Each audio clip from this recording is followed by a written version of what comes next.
사무엘하 18장 1절로 18절까지는 반역을 일으켰던 압살롬의 군대가 패하였던 사실, 그리고 그 압살롬은 군대장관 요압에 의해서 비참하게 죽임당한 사실이 기록되어 있었습니다. 특별히 요압은 출정하기 전에 다윗 왕으로부터 압살롬을 너그러이 대하여 달라는 간곡한 부탁을 들었음에도 상수리 나무에 매달려 있던 압살롬을 조금의 망설임도 없이 잔혹하게 죽이고 말았던 것을 우리가 보았었습니다. 이제 이어지는 이 시간 본문에는 승리의 소식이 다윗 왕에게 전해지게 되었다는 것, 그리고 승리의 소식과 더불어서 아들 압살롬이 죽었다는 소식에 다윗 왕이 크게 슬퍼하는 내용이 기록되어 있습니다. 먼저 19절로 23절까지 소식을 전하려 달려가는 두 전령에 대해서 말씀합니다. 소식을 전하러 달려가는 두 전령. 우리 19절 같이 읽어보겠습니다. 사독의 아들 아히마아스가 이르되 청하건대 내가 빨리 왕에게 가서 여호와께서 왕의 원수 갚아주신 소식을 전하게 하소서. 사독 제사장의 아들 아히마아스입니다. 이 아히마아스는 다윗 왕의 중요한 연락원이었습니다. 그래서 다윗 왕의 군대가 전쟁에서 승리하게 되자 이 소식을 누구보다 빨리 왕에게 전해드리고 싶었던 마음이 많았던 것이죠. 여기 보시면 내가 빨리, 누가 시키지도 않았습니다. 자기가 먼저 나서서 내가 빨리 왕에게 가서 여호와께서 왕의 원수 갚아주신 소식을 전하게 하소서. 이렇게 막 마음이 북받쳤는지 자기가 앞서서 이렇게 얘기를 합니다. 이에 군대 장관 요압이 말을 합니다. 뭐라고 말을 하는가? 20절 같이 읽어보겠습니다. 요압이 그에게 이르되 너는 오늘 소식을 전하는 자가 되지 말고 다른 날에 전할 것이니라. 왕의 아들이 죽었나니 네가 오늘 소식을 전하지 못하리라 하고, 너는 오늘 소식을 전하는 자가 되지 말고 전하더라도 다른 날에 전할 것이니라. 그 이유가 무엇입니까? 왕의 아들이 죽었나니 네가 오늘 소식을 전하지 못하리라. 왕의 아들 압살롬이 죽었기 때문에 오늘 네가 그렇게 급하게 이 소식을 왕에게 가서 전한다고 하면 너는 왕으로부터 칭찬을 듣기는커녕 도리어 화를 당할 수도 있다. 요압이 이런 말을 하는 것이죠.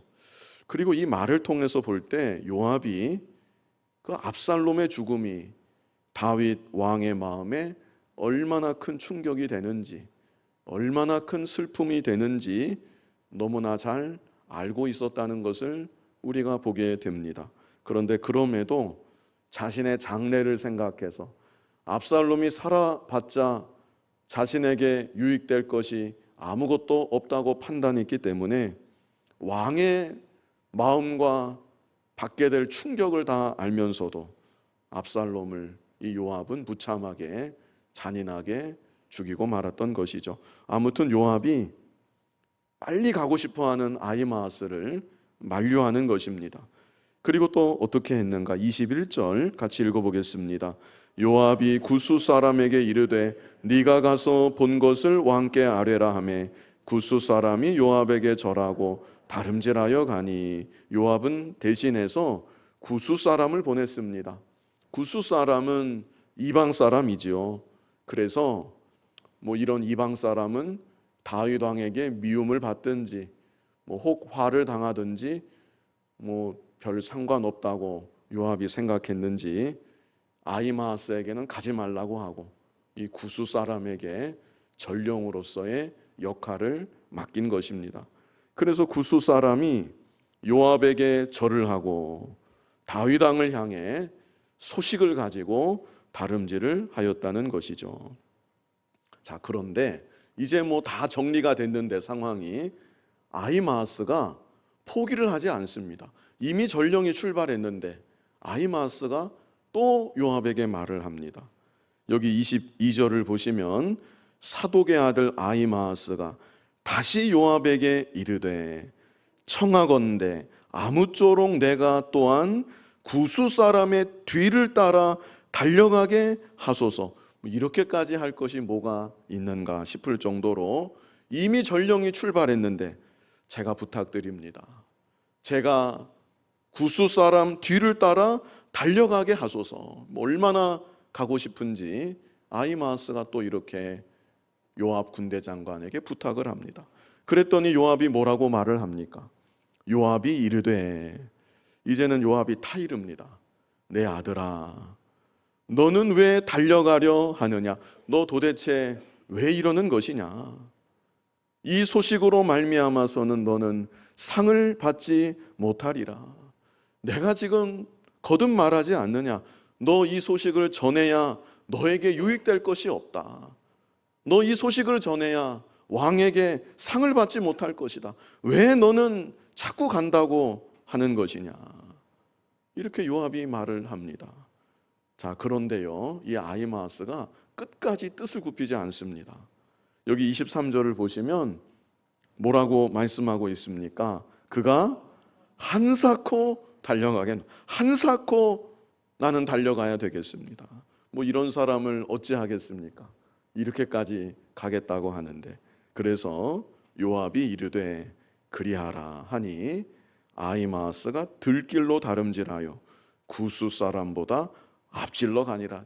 이 달려가는 것도 얼마나 빨리 달려갔는지 구스 사람, 먼저 갔던 구스 사람을 앞질러서 이 아히마아스가 가게 되었다는 것이죠. 참고로 지금 에브라임에서 출발해서 다윗이 있는 마하나임까지 가는 길인데요, 구스 사람의 경우에는 최단거리를 선택해서 가는 것입니다. 그러나 그 길은 언덕이 있는 길이고 골짜기를 통해서 가야 되는 길이기 때문에 험난한 길이었습니다. 반면에 아히마아스는 여기 보시면 들길로 다름질하여 이렇게 말씀하고 있죠. 이것은 사실 좀 돌아가는 길입니다. 그래도 이 길은 험난하지 않고 좋은 길인 것이죠. 아히마아스가 생각했을 것입니다. 내가 어느 길로 가는 것이 빨리 갈 수 있을까? 그러다가 판단하기를 조금 돌아가더라도 나는 좋은 길로 한번 달려가 보자. 이렇게 판단해서 열심히 달렸던 것이고, 그 판단대로 이 아히마아스가 구스 사람을 제치고 구스 사람보다 먼저 이제 다윗 왕에게 소식을 전하게 되는 것입니다. 자, 여기서 우리가 주목해서 볼 것은 아히마아스는 다윗 왕에게 소식 전하는 금연에 있어서 정말 진심이었다는 것을 우리가 볼 수 있다는 것입니다. 그저 형식적으로 자신에게 주어진 사명을 마지못해 감당하는 그런 류의 사람이 아히마아스는 결코 아니었던 것이죠. 정말 기쁨으로 그 먼 거리를 달려가야 되는데 정말 기쁨으로 충만해서 자신에게 주신 사명을 감당하는 사람, 적극적으로 자신에게 주신 사명을 감당고자 하는 사람. 그래서 그 누구보다 빨리 승리의 소식을 왕에게 전하고 싶었던 것이 아히마아스의 마음이었던 것입니다. 또 요압이 만류했습니다. 너 이 소식 전해야 너에게 좋을 것이 없다. 너 이 소식 전해야 왕에게 칭찬 들을 수 없고 상 받을 수 없다. 그런데 이런 요압의 만류에도 불구하고 빨리 달려가서 먼저 달렸던 구스 사람까지 제쳤던 것은 내가 먼저 이 기쁜 소식을, 승리의 소식을 왕께 전해드려야 되겠다. 그래서 왕의 마음을 기쁘게 해드리고 아들 압살롬의 죽음으로 인한 충격을 조금이라도 내가 덜어드려야 되겠다. 이런 마음이 있지는 않았겠는가, 이렇게 생각을 해봅니다. 그것은 성경에 없어서 정확하게 그렇다고 말할 수는 없지만 분명한 것은 승리의 소식을 빨리 전하고자 했던 아히마아스의 충성된 모습을 적어도 우리는 여기서 볼 수 있다는 것이죠. 오늘날 우리들도 충성된 사람들이 되어야 합니다. 우리 각자에게 주신 여러 책임들이 있고 사명들이 있겠는데 마지못해 하는 사람이 되어서는 안 됩니다. 가정에서나 직장에서나 교회에서나 하나님의 자녀들은 충성된 사람들이 되어야 하는 것입니다. 마지못해서 하고 끌려가듯이 일하고 그렇게 하는 것이 아니라 하나님께서 나에게 이 일을 맡기셨다. 이 믿음을 가지고 하나님 앞에서나 사람 앞에서나 기쁨으로 적극적으로 충성되게 맡겨주신 일들을 더욱 잘 감당해 나아가는 저와 여러분이 다 되어야 하겠습니다. 이제 24절로 33절까지는요, 다윗 왕에게 승리의 소식이 전해집니다.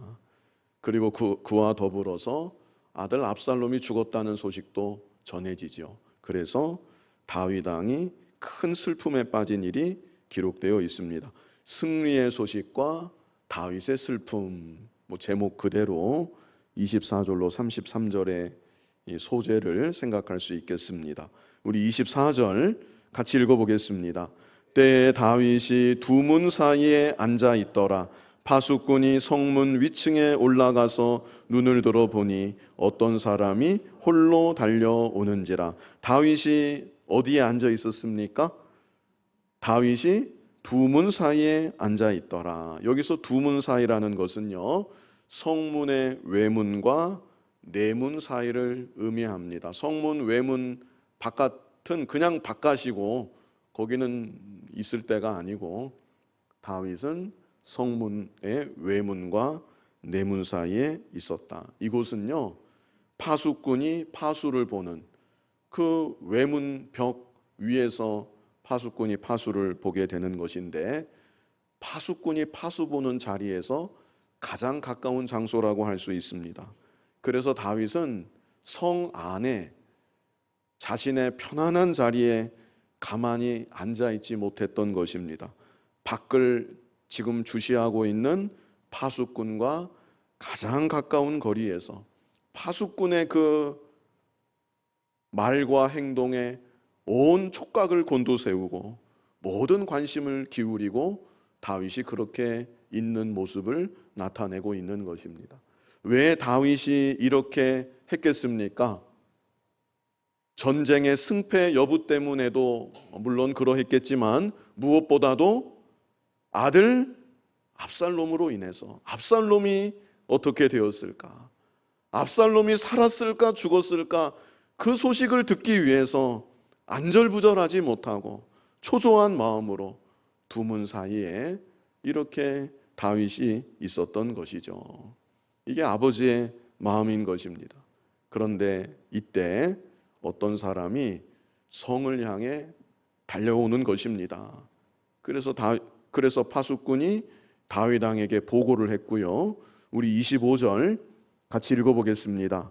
파수꾼이 외쳐 왕께 아뢰매 왕이 이르되 그가 만일 혼자면 그의 입에 소식이 있으리라 할 때에 그가 점점 가까이 오니라. 이렇게 파수꾼과 다윗 왕이 대화를 나누는 중에 그 달려오는 것이 보였던 그 사람이 더 가까이 다가오게 되었다는 것이죠. 26절 같이 읽어보겠습니다.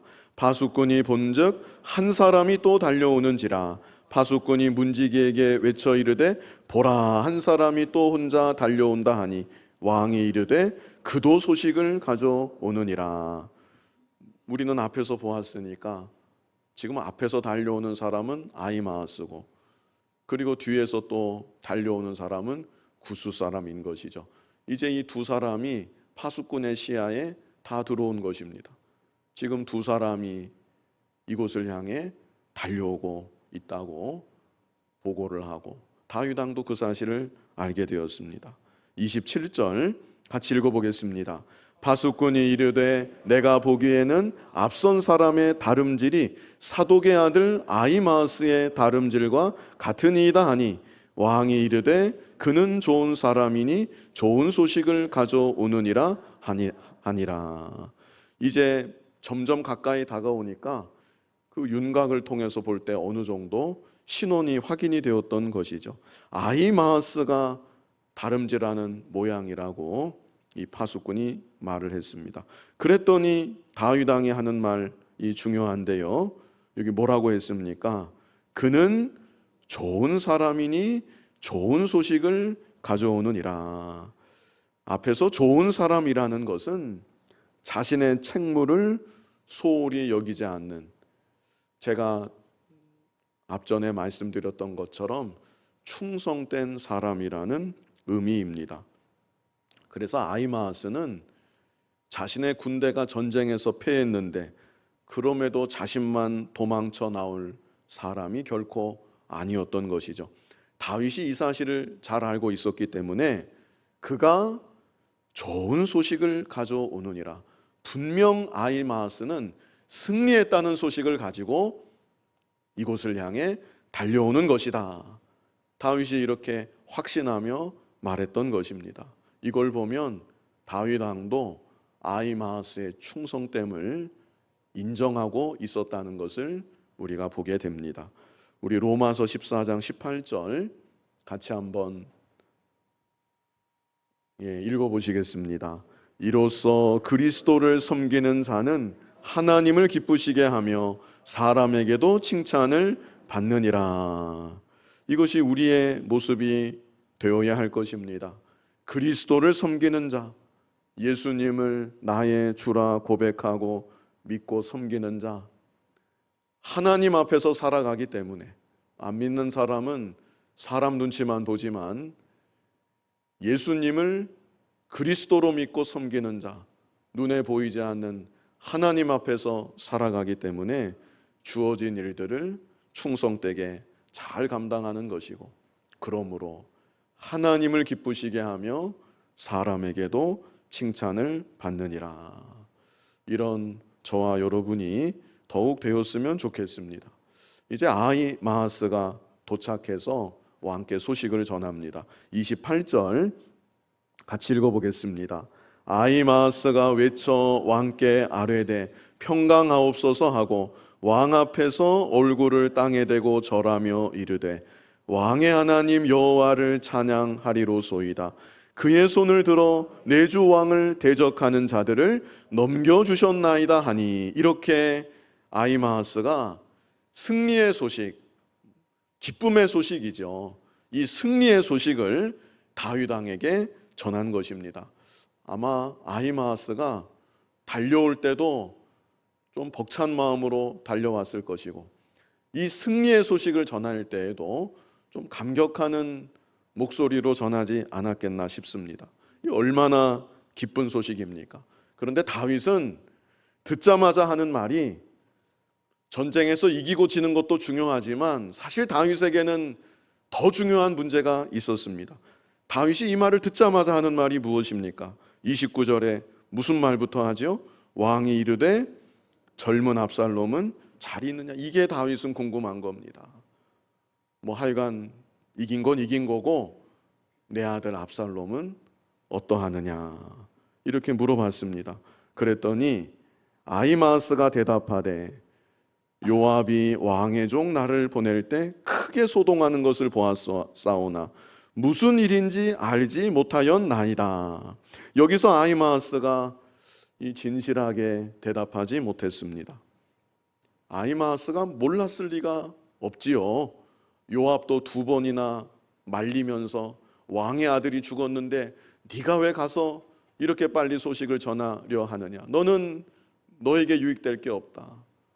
요압이 2번씩이나 말렸고, 요압이 말리기 전에도 아히마아스가 이 압살롬이 죽었다는 소식을 몰랐을 리가 없습니다. 그러나 막상 다윗 왕의 얼굴을 보니 압살롬 왕자가 죽었다는 말을 어떻게 전해야 될지 도저히 엄두가 나지 않아서 무슨 일인지 알지 못하였나이다. 그 부분은 제가 잘 모르겠습니다. 이렇게 아히마아스가 얼버무리고 만 것이죠. 그러나 여기 그 말을 하기 전에 아히마아스가 한 말이 있습니다. 크게 소동하는 것을 보았사오니, 이 말을 했습니다. 이 말을 통하여서 안 좋은 일이 일어났다는 거, 이거를 암시한 것입니다. 그리고 다윗도 보통 사람이 아닙니다.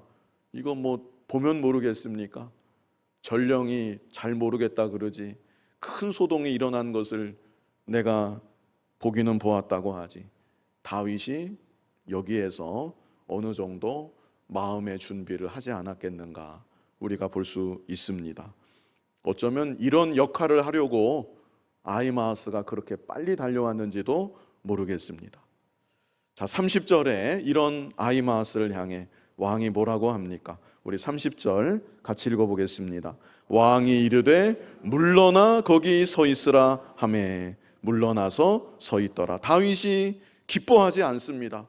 전쟁에서 이겼다고 하는데 이게 얼마나 큰 기쁨의 소식인데, 다윗은 왕궁으로 다시 돌아갈 수 있고 회복할 수가 있는데 아들 압살롬이 어떻게 되었는지 이 알 수가 없는 이 상황에서 다윗의 마음은 조금도 기쁘지가 않는 것입니다. 그래서 아히마아스를 향해 물러나 거기 서 있으라, 뭐 더 이상 묻지도 않고 물러나 있으라, 이렇게 말한 것이죠. 이제 이어서 구수 사람이 도착을 합니다. 31절 같이 읽어보겠습니다. 구수 사람이 이르러 말하되 내 주 왕께 아뢰를 소식이 있나이다. 여호와께서 오늘 왕을 대적하던 모든 원수를 갚으셨나이다 하니, 구수 사람도 일반적인 승리의 소식을 먼저 전한 것이죠. 다윗 왕에게는 다른 관심은 없습니다.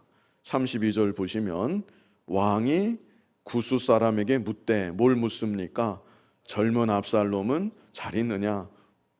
다른 것은 다윗이 궁금하지 않습니다. 전쟁에서 어떻게 이겼는지, 우리 쪽의 피해는 어느 정도인지, 다른 것은 지금 다윗의 마음에 전혀 들어오지 않습니다. 오직 한 가지, 압살롬에 대한 소식에 다윗의 온 마음이 쏠려 있는 것이죠. 구수 사람이 말을 합니다. 이 구수 사람은 다윗 왕과 어느 정도 거리가 있다고 봐야 됩니다. 아히마아스는 충성된 측근의 신하고, 그래서 다윗 왕 앞에서 차마 입을 떼지 못한 것인데, 구수 사람은 담담히 다 말을 합니다. 구수 사람이 대답하되 내 주 왕의 원수와 일어나서 왕을 대적하는 자들은 다 그 청년, 압살롬을 가리키는 것이죠. 다 그 청년과 같이 되기를 원하나이다. 완곡하게 돌려서 말하기는 했지만 압살롬이 죽었다는 것이죠. 이 압살롬의 죽음은 하나님의 공의가 실현되는 사건이었습니다. 압살롬은 자신의 죄값을 다 받은 것입니다. 그러나 우리가 잊지 말아야 될 것은, 그렇다고 압살롬을 죽인 요압이 하나님의 공의를 이룬 의로운 자는 결코 될 수 없다는 것입니다. 요압은 왕의 명령을 거역했고, 게다가 자신의 앞날만을 생각하는 이기적인 욕심 때문에 매달려 있는 그 압살롬을 잔혹하게 죽였습니다. 하나님 앞에서나 사람 앞에서나 큰 죄를 지은 것입니다. 그러나 하나님께서는 이런 요압의 불의함을 통하여서 압살롬의 죄를 공의롭게 징벌하신 것입니다. 다윗도 그 사실을 모르지는 않을 텐데, 아버지이기 때문에 자신을 향해 칼을 겨눴던 아들이지만 압살롬의 죽음으로 인해서 너무나 슬퍼합니다. 여기 33절 한 절에 다윗의 슬픔이 잘 나타나 있는데요, 우리 33절 같이 읽어보겠습니다.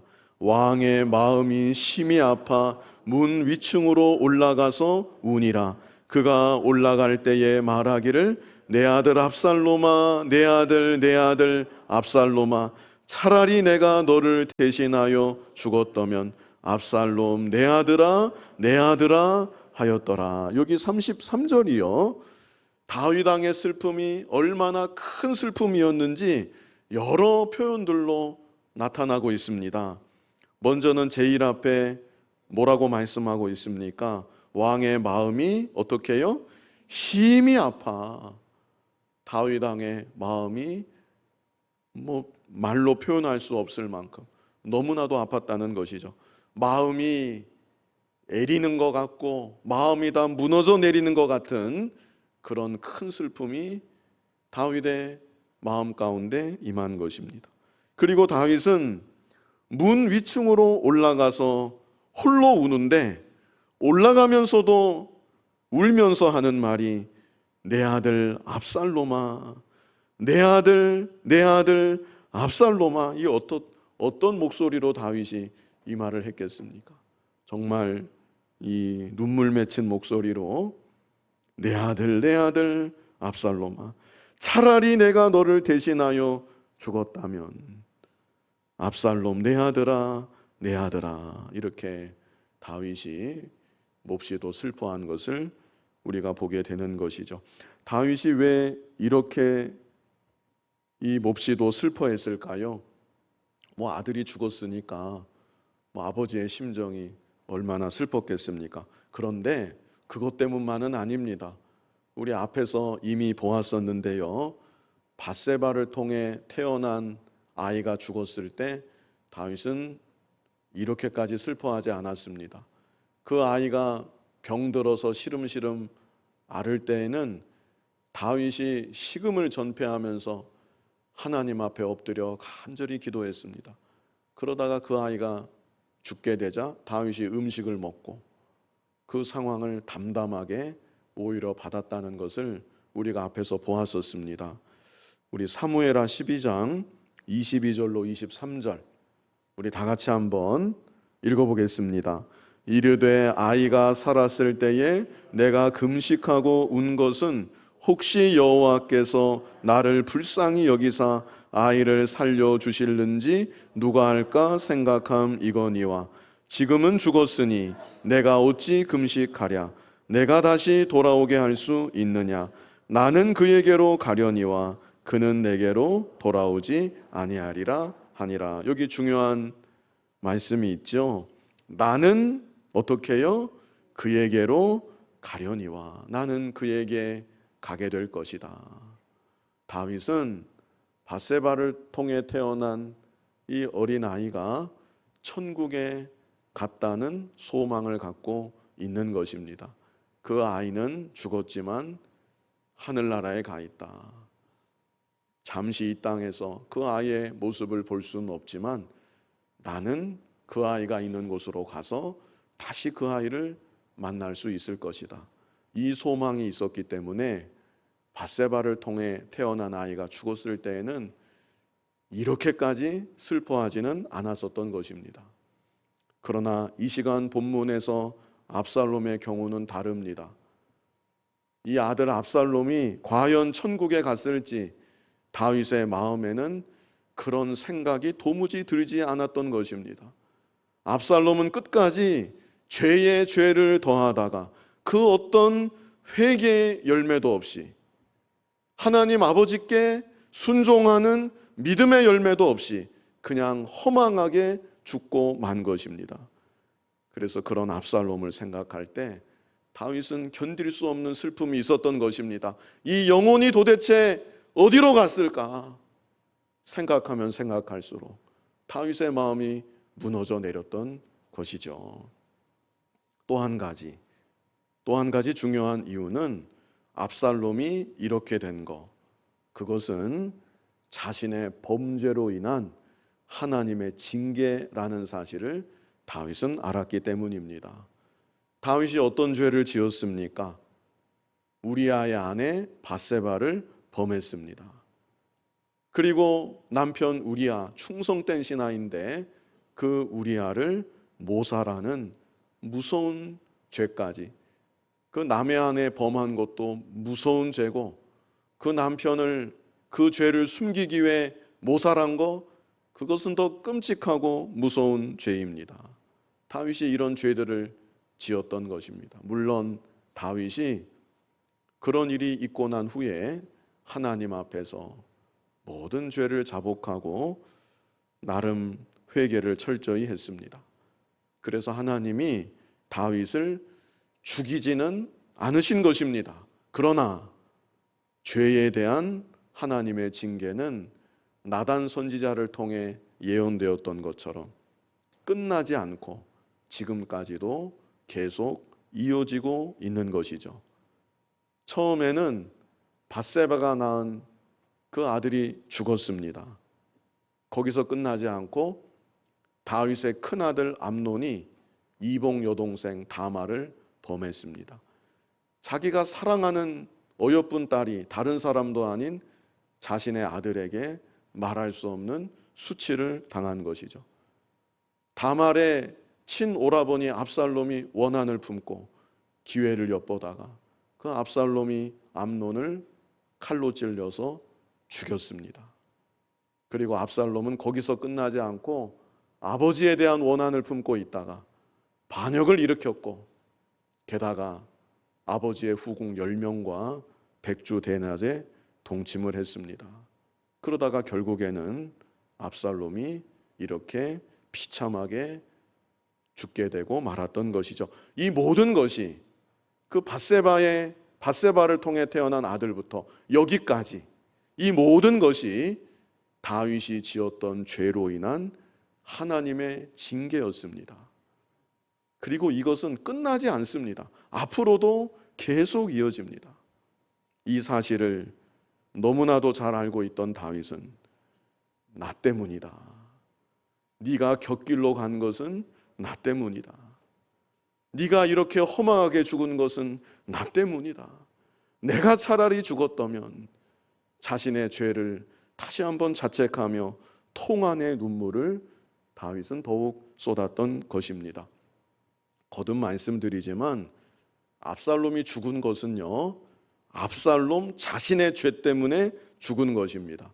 압살롬이 선한 사람인데 하나님께서 다윗을 징계하시기 위해 선한 압살롬을 죽이신 것이 아니라는 것입니다. 다만 하나님께서는 압살롬을 막으실 수 있는 하나님이십니다. 얼마든지 하나님의 능력으로 압살롬이 아니라 더 못된 아들이라도 곁길로 가지 않도록 하나님이 막으시려면 막으실 수가 있습니다. 그러나 굳이 압살롬을 막지 않으셨다는 것, 상실한 마음 그대로, 죄악된 마음 그대로 하나님은 압살롬을 그냥 내버려 두신 것이고, 이것이 바로 아버지 다윗에 대한 하나님의 징계였던 것이죠. 이 압살롬의 마지막을 통해서 우리는 하나님의 심판을 보아야 되는 것이고, 그리고 다윗에게 그의 일생 일어나는 일들을 통해서 하나님의 사랑의 손길, 이것은 넓게 보면 하나님의 사랑입니다. 내버려 두지 아니하시고 끊임없이 징계하시는 하나님의 손길을 우리는 보아야 합니다. 예수님을 믿는 자, 하나님의 진노의 심판을 받지는 않습니다. 지옥 가는 심판 받지 않습니다. 예수님이 우리 죄를 다 담당해 주셨기 때문입니다. 그러나 다윗 왕의 일생을 통해 그를 징계하셨고, 징계를 통해 더 깊은 회개의 기도를 하게 하셨고, 그래서 결과적으로 그를 연단하사 그의 남은 일생을 더욱 귀하게 사용하셨던 하나님께서 오늘날도 우리를 이모저모로 이끄시고 여러 가지 방법으로 우리를 만들어 가시는 것입니다. 하나님의 공의의 손길이 있다는 거 두려워하지는 마시고요. 감당할 시험만 허락하시고, 다윗은 너무나 무서운 죄를 지었기 때문에 죽이지는 않는 대신에 그와에 상응하는 공의의 손길을 베푸신 하나님이시고, 우리들에게도 하나님의 공의의 손길이 반드시 있습니다.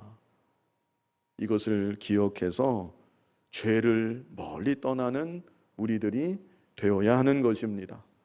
그리고 또 오늘 오전 말씀처럼 오늘 오전에는 하나님의 사랑이었습니다.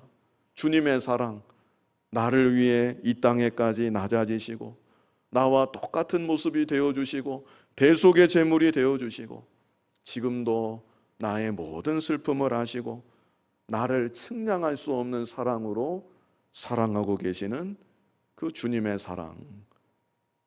한쪽 면은 공의의 손길, 그 공의도 넓게 보면 사랑이고, 그러나 우리 편에서는 그게 달갑지만은 않은 일이기 때문에 그 공의의 손길을 우리가 기억할 필요가 있고, 또 한편에서는 나를 사랑하시는 측량할 수 없는 주님의 사랑, 이 양면으로 인하여서 우리는 죄를 점점 더 멀리하고 하나님의 사람으로 잘 만들어져 나아가는 저와 여러분 될 수 있기를 간절히 바랍니다.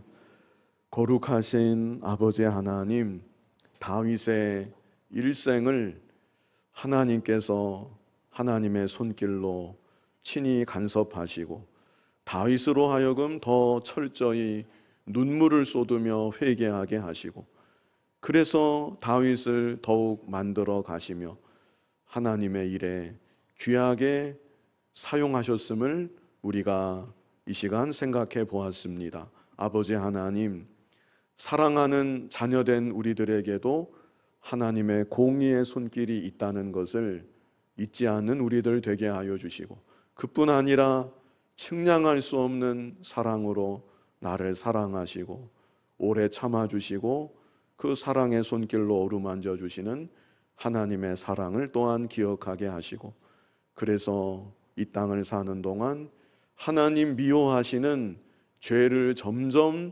멀리하게 하여 주시고 하나님 기뻐하시는 믿음의 사람으로, 거룩한 하나님의 사람으로 더욱 온전히 만들어져 나아가는 우리들 모두가 되게 하여 주시옵소서. 예수님 이름으로 기도하옵나이다. 아멘.